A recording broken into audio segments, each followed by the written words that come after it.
चैत में घरे न भतर सखी टेंशन से बता कपर ये सखी सुनी ना।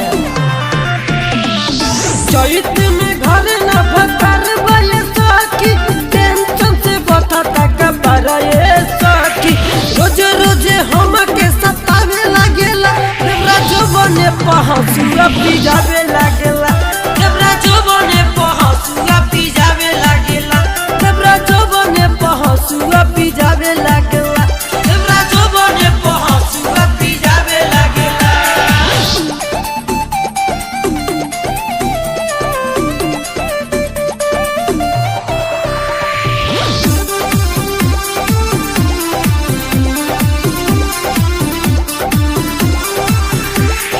रोजो जाला खेत में उ करे कटनिया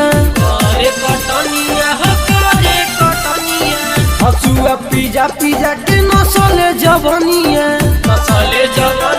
हो नसले जवनिया। रोजो जाला खेत में उ करे कटनिया हसुआ पीजा पीजा के नसले जवनिया अपन उ हक के चलावे लागेला देवरा जबने पहसुआ पी जावे लागेला देवरा जबने पहसुआ पी जावे लागेला देवरा जबने पहसुआ पी जावे लागेला।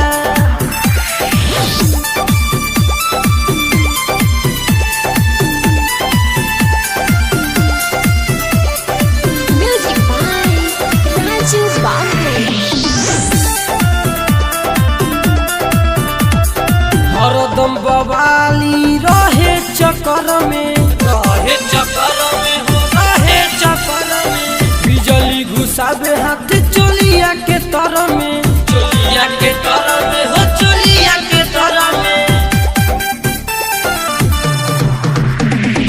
हरदम बवलिया रहे चक्कर में बिजली घुसावे हाथ चोलिया के तर में कहीं उता बात बनावे लागेला देवरा जबने पहसुआ पी जावे लागेला देवरा जबने पहसुआ पी जावे लागेला देवरा जबने पहसुआ पी जावे लागेला।